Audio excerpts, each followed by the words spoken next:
Good morning, and welcome to everyone with us today. Welcome to those joining us on, on Livestream. It's great to have you. I'm Lucy Smith, a member here at UUSF and a worship associate. I'm happy to be joined in the chancel today by our guest preacher, the Reverend Mr. Barb Greve. Reverend Barb is a former co-moderator of our Unitarian Universalist Association, which is the highest lay leadership position that exists in our movement. Thank you, Barb, for that service.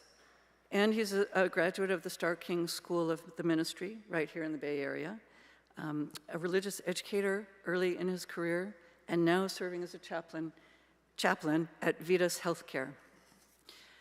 Welcome to all of those making worship possible. Thanks to our musician, Larry Chinn, who was supposed to be here with us last week when we had to cancel due to a staff COVID exposure, and who graciously agreed to be with us here today. Welcome, Larry. And thanks to Richard Fay, our song leader. Thanks to our live stream team making this morning possible, especially Jonathan Silk, but also our camera person, Jackson Munn. And to our building staff, Kelvin and Remigio, and our flower team, Amy Kelly and Theda Burke, who prepare and brighten this space, and to Linda Messner, who's leading the ushers today. And thanks to all of you for being here. Let's begin by lighting our blue candle in honor of all of you at home, bringing your spirit and presence into this space and this time we share together.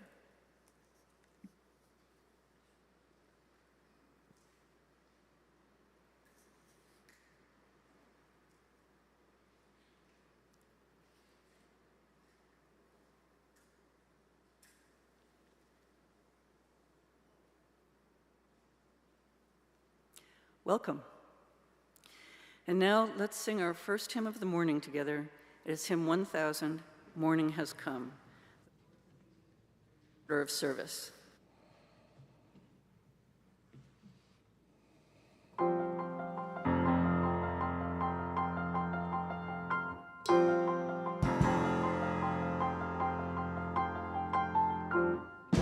Morning has come, arise and greet the day.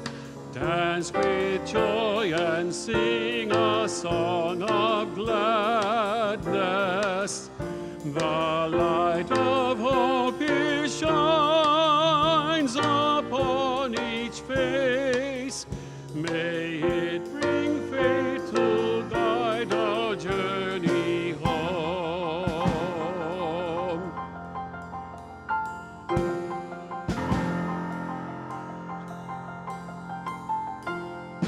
The good dawns, what's more the gift is given. Wonder fills each moment shared together. The light of peace here shines upon each face. May it bring faith to guide our journey home.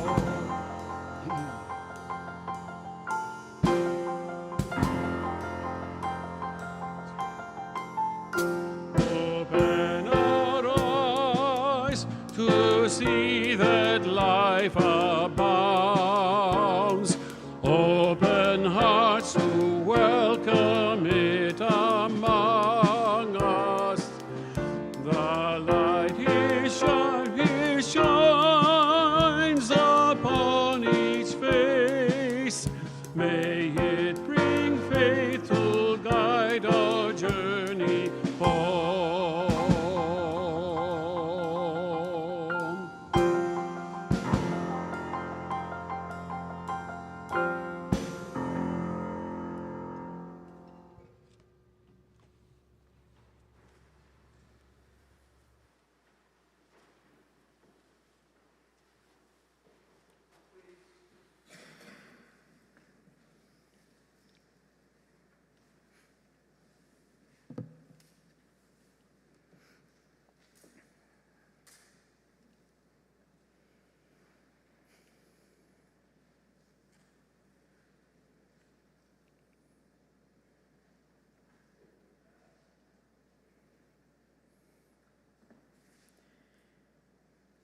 Please say with me the words of our Chalice Lighting printed in your order of service.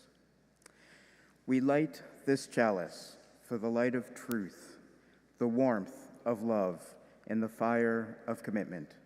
We light this symbol of our faith as we gather together.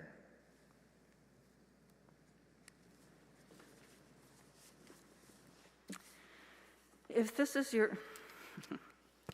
this is your first time watching, thanks for joining us.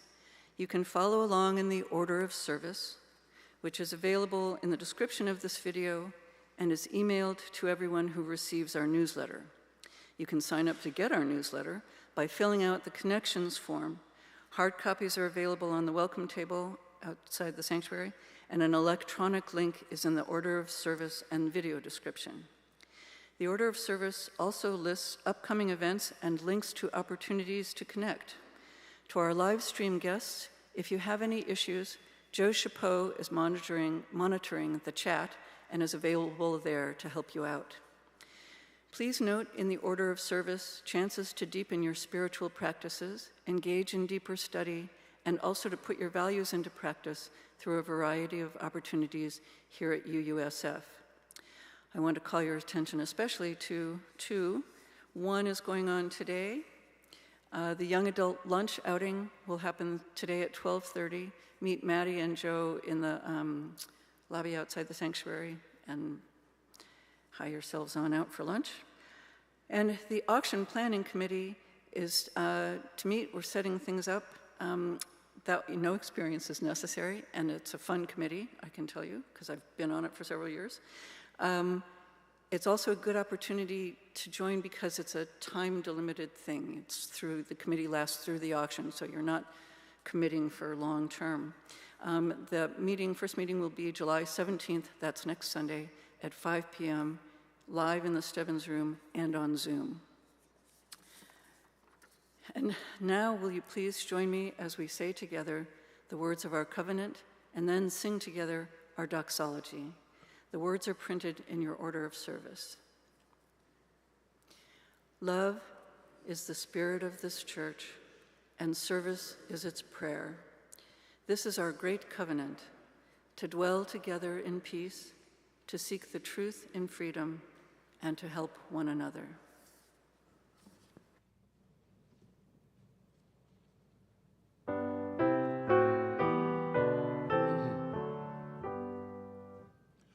From all that dwell below the skies, let songs of hope and faith arise. Let peace, goodwill on earth be sung through every land, by every tongue. De todos bajo el gran sol, sur esperanza, fe, amor, verdad, belleza, cantando de cada tierra, cada voz.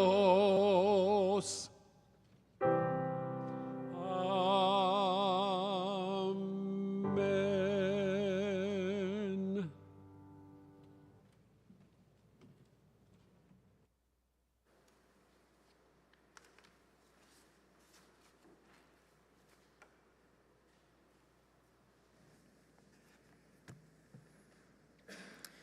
I invite you into a spirit of spoken and silent prayer.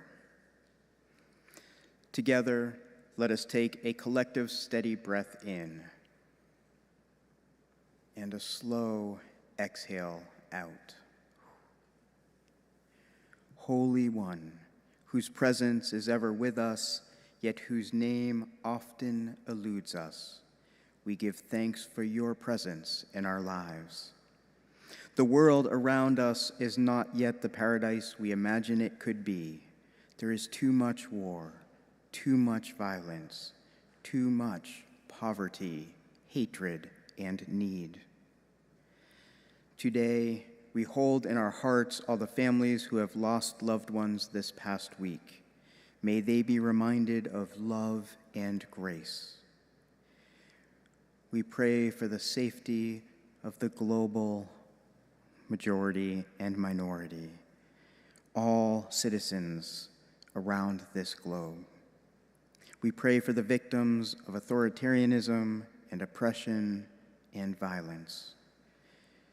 May we all know peace and safety, love and comfort, and may the energy we need to be compassionate, empathic, loving, caring, healing people be restored to us now in our moments of greatest need. May we sit in silence and offer up our own prayers.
Amen.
Well, Daniel Jackaway was supposed to be the worship associate today, but he's homesick with COVID, so I am reading his words.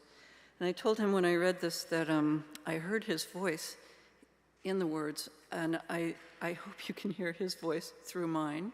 But here we go. I spent my whole childhood in a mid-sized Unitarian Universalist fellowship in an East Coast college town. It was the center of my family's social life. We were there every Sunday and we spent a lot of time socializing with people from the church.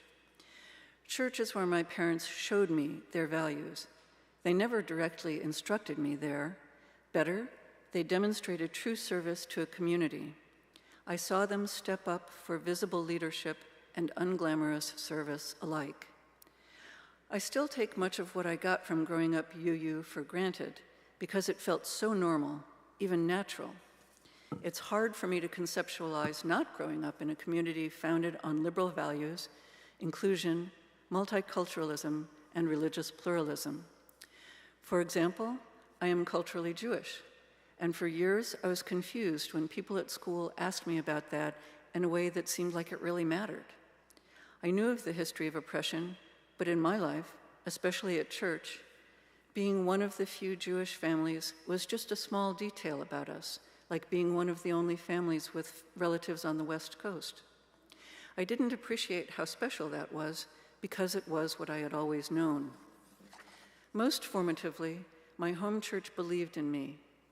The most meaningful instance of this is when I started attending Welcoming Congregation workshops. Welcoming Congregation was a program developed by the UUA for churches back when being pro-LGBT was a little contentious, even for UUs. A church would first educate their congregations about LGBT issues via a series of workshops, and then have a congregational vote affirming their status as an actively welcoming congregation to people of all sexualities and gender identities. When I was in middle school, a friend invited me to stay after church one day to attend the introductory Welcoming Congregation workshop with her. A few weeks later, I attended another workshop in the series. I guess the facilitators were impressed with my engagement and participation. The next thing I knew, I was invited onto the Welcoming Congregation Committee. The committee planned those workshops, pride events, and lobbying efforts. This was the mid-2000s, when even my blue state had no laws against discrimination based on sexuality and gender identity. Even so, at the age of 13, I was on a committee. For all of high school, I was planning events and facilitating workshops targeted at adults. I was attending monthly meetings with agendas, and as far as I could tell, everyone was treating me just like another committee member, valuing my input and trusting me to follow through on my commitments. Being called into service as a meaningful contributor was one of the most empowering experiences of my life. It taught me that I can make a difference in bigger ways than I might expect. And it taught me confidence in myself that I have carried forward to this day as I have continued to find ways to lead here at UUSF, in other volunteer organizations, and in my career. I truly don't know who I would be if I had not grown up Unitarian Universalist.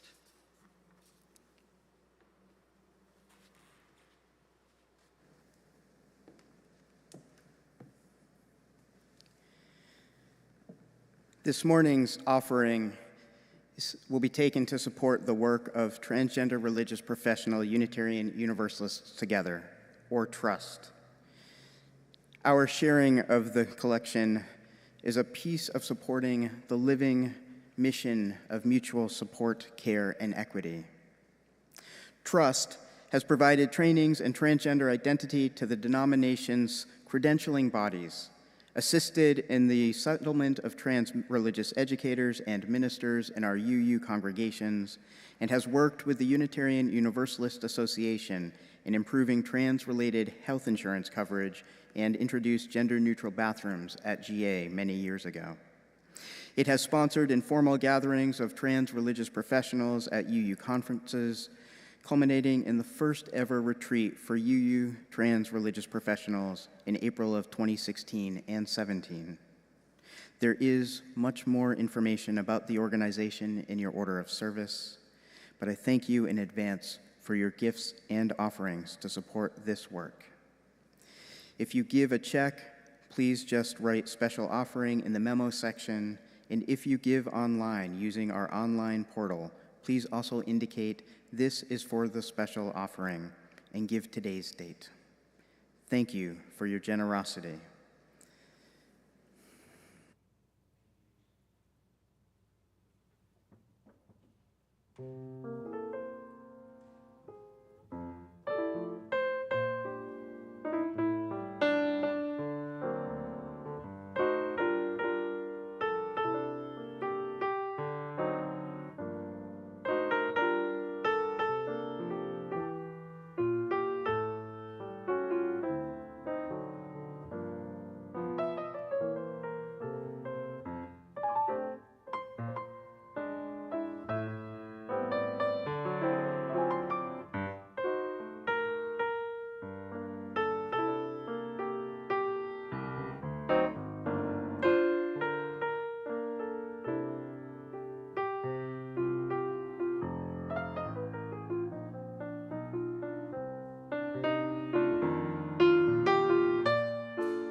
Our reading this morning is by the Reverend M. Barclay and can be found at enfleshed.com, which is a website that is a collection of theological and meditative writings available for when you need that. Here's our reading. Not nice, no more nice, nor excusing, not passive, nor placating, nor patronizing. No more of what makes tomorrow more of the same when it could all be different. Not nice, but still tender, tender like in touch with pain, one's own, others, ours, everyone's, but particularly and differently. Tender like knowing from experience, tender like there's too much at stake not to be, tender like fiercely fighting for the soft parts of us trying to make it, the possibilities of right relationships, the justice that changes everything, roots deep.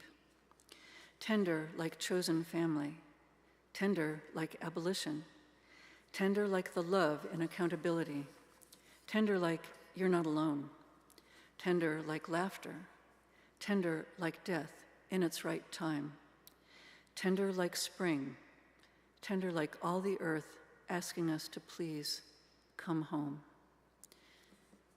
This ends our reading for the morning.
He drew a circle that shut me out, heretic, rebel, a thing to flout, but love and I had the wit to win. We drew a circle that took him in. These words by American poet Edwin Markham were the opening words to the children's chapel of my childhood, where we children sat on the carpet squares, sometimes in lines and sometimes in an ever-widening circle, with the director of religious education teaching us the core values of our Unitarian Universalist faith through story, song, and activity. The closest thing we had to rituals back then was the recitation of this poem. These were the years before lighting a chalice became ritualized and common practice in UU congregations. I was a child attending chapel services in the years before our principles were reformulated to remove sexist language, before they were radically changed from their original form to the precursor of how we know them today, when we removed man-only language, removed the assumption of race and class and religious superiority that was embedded in the original version. And we added our respect for the interdependent web of all existence. I was 14 years old when the newly agreed upon principles were adopted by the 1985 General Assembly. I remember vividly the wallet cards that congregation purchased to help members learn and share the newly adopted principles. And I remember the resistance and heated conversations that were had in the years leading up to that change. It was the year I entered high school in the congregation's youth group, still under the form of LRY, or Liberal Religious Youth. During my high school years, the group shifted from LRY to YRUU, or Young Religious Unitarian Universalists. A decade later, in 1995, the gray hymn book Singing the Living Tradition was released and became the new standard in our congregations. These are just a few of the transitions I've witnessed. Each of these transitions in our faith and approach to expressing our faith as individual transitions and collectively have been blessings in my life. Together, they have taught me that Unitarian Universalism truly is a living tradition, a faith grounded in an ever-revealing, ever-evolving understanding of ourselves and our role in the wider world. This lesson of change as foundational to our practiced faith has been a life-saving lesson and blessing for me, as has all that our faith has offered me. I sometimes casually say that Unitarian Universalism saved my life. I don't mean it figuratively. It literally has saved my life. I am an adoptee who had the privilege of meeting some of my biological family. Given the conservative Christianity that my birth mother practiced, I can only speculate at what hell my life would have been like had I been raised in her faith community. You see, I knew way back in kindergarten that my gender was not what it was assigned at birth, though it would take me almost 20 years before I had the words to articulate my understanding of myself. Nurtured into being by a congregation of people who loved me just as I am, who supported me with all of my quirks and stubbornness, who encouraged my creativity and innovation, who modeled complexity and community and change. This is what gave me the strength and courage to come out as transgender at a time when most of the people around me had never been exposed to the word, never mind had any sense of what it meant. It was a time when most trans and queer folks were isolated, living without the technologies that connect us today, and unable to be fully themselves and simultaneously be in mixed community. I was grateful and am still grateful to be raised in this faith that from the earliest of ages taught me that God loves me as I am and as I am becoming, and that members of my faith communities will learn how to and then do the often hard work of being uncomfortable as they learn new ways of moving in the world, especially if it means together we can draw a circle to invite more in. One of the gifts of Unitarian Universalism is that we understand we are coming into life midstream and have an obligation to those who came before us and those who will come after us, that we are enjoying the fruits of another's labors while also planting and tending the metaphorical seeds and sometimes physical seeds that those who come after us will also enjoy. For me, this is easier to remember when I am part of a multi-generational community where some of my friends are my age, while others are decades older than me, and now that I've aged enough, some are 40 years younger than me. Where we seek the wisdom of the elders and yelders alike. At the age of 14, I officially signed the membership book at the First Parish in Framingham, Massachusetts, becoming a voting member of the congregation. I had been dedicated there as a baby, but taking this move into official membership felt important then and continues to be one of my most cherished life decisions.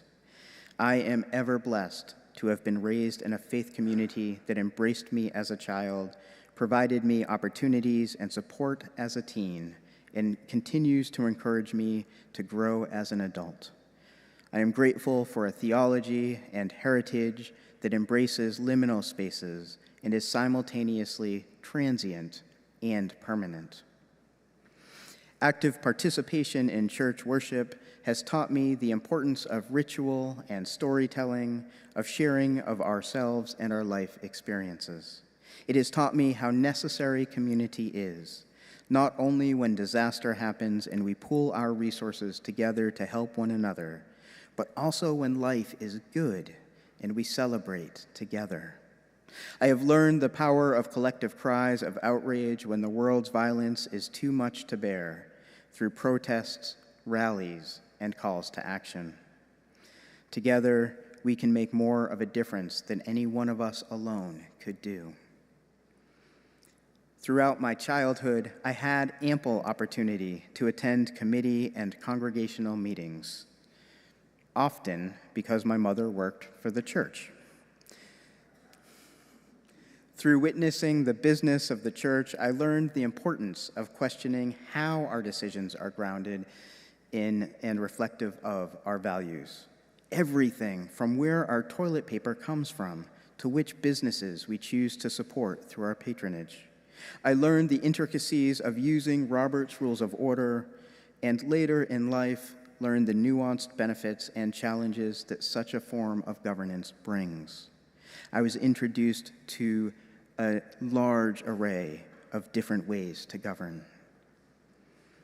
Being part of this living tradition means that as uncomfortable as it often is, we are willing to confront our collective histories, telling the stories of struggle as well as the stories of success. It means accepting that often someone other than ourselves has more wisdom, more experience, more insight than we do personally. In April of 2011, I was asked to share my hopes for the future of our faith. At the time, I wrote the following: "Our faith is not an easy one to practice. It demands of us that we be in constant awareness and dialogue with the world. Unitarian Universalism requires religious engagement, not just when it is convenient or easy, but in every moment. We have a rich history and a complicated theology. We have a complicated history and a rich theology. One of the greatest strengths we have is that we offer an image of life that it is in motion and pluralistic. Through our focus on community and covenant, we learn that the holy takes place in our connections to and with one another. At times, there seems to be a disconnect between the church school lessons I learned as a youngster and how we adults live out our Unitarian Universalist values. The Unitarian Universalism of my childhood taught me that with diversity comes strength, that through embracing our differences, we can better understand our world around us. Yet my years working in and with our congregations have taught me that more often than not, this is more theory than practice, that at times we seek to be with those just like ourselves. And yet, I have witnessed our congregations make tremendous progress in embracing this diversity and changing the ways they are in the world in order to accommodate a beloved member of their existing community. My hope for our future is that it does not take someone already within our community to inspire us to change our ways to be more inclusive and affirming. My hope is that we are willing to change in order to greet all with open hearts, that we are willing to create a circle, to widen a circle that welcomes those who are not here yet. My hope for the next 50 years is that our congregations and covenanted communities continue to engage in holy discourse around diversity and affirmation. My hope is also that we continue to share our presence with the world, exemplifying that it is possible to embrace the pluralistic nature that is already existing in life. 11 years later, that is still my hope.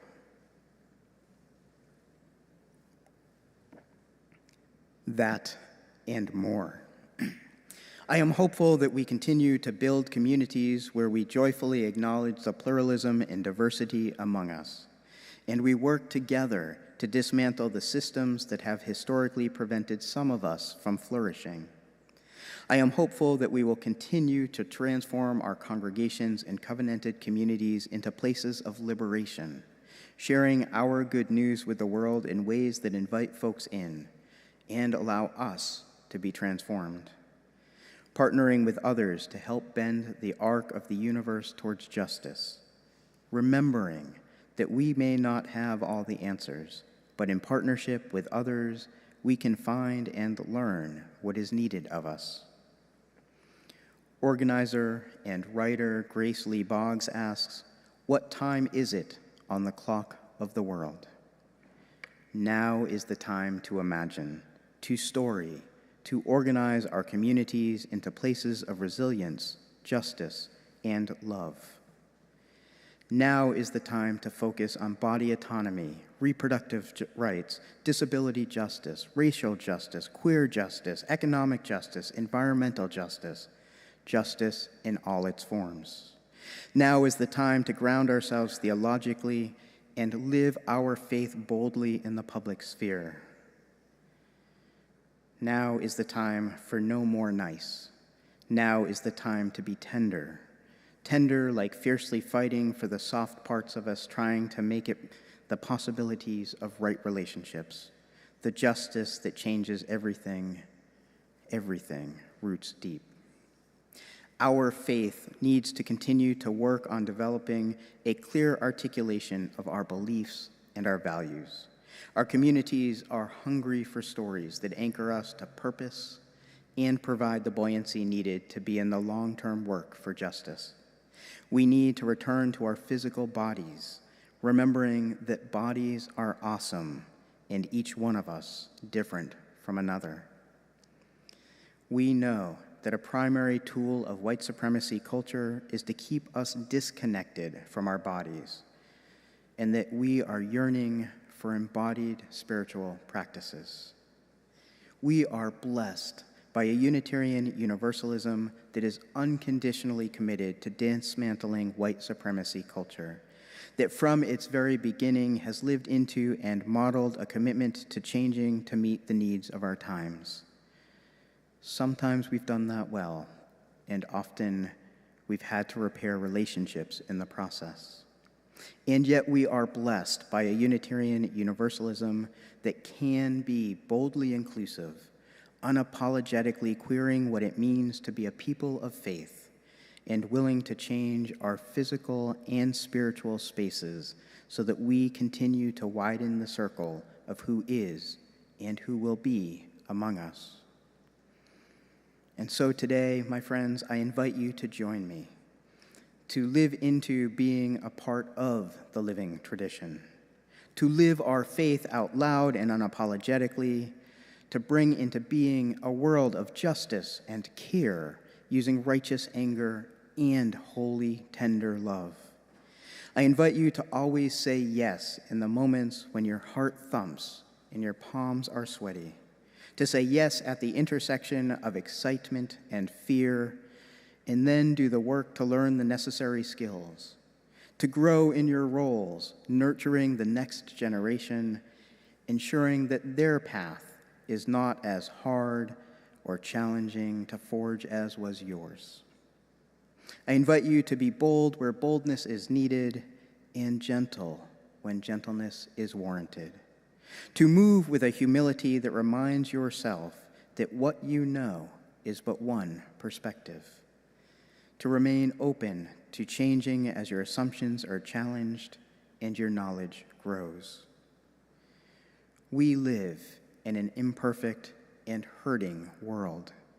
Let us be witnesses to the pain and warriors against the injustices, remembering that the power for change exists in communities working together, that none of us alone can make the lasting change the world needs.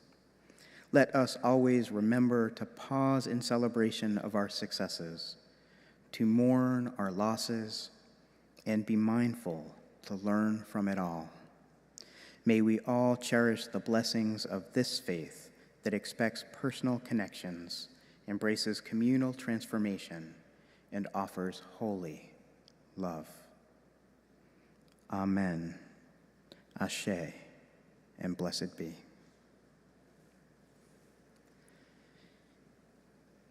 I invite you to sing our next hymn, 128, in the gray hymn book and also in your order of service, For All That Is Our Life.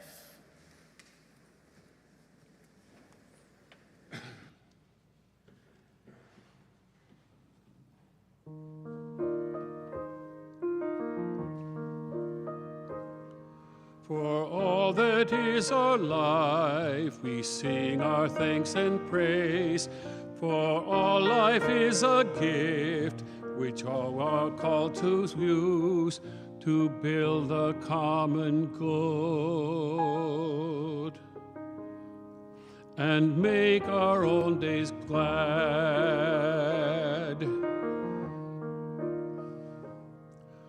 For deeds which offer serve, for service as we give, for work and its reward, for hours of rest and love, we come in praise and thanks.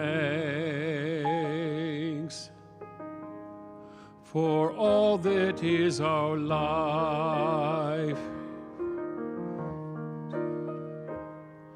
for sorrow we must bear, for failure, death, and lies, for each new thing we learn, for fearful hours that pass, we come with praise and thanks. For all that is our life, for all that is our life, we sing our thanks and praise. For all life is a gift which we are called to use, to build a common good, and make our own days glad.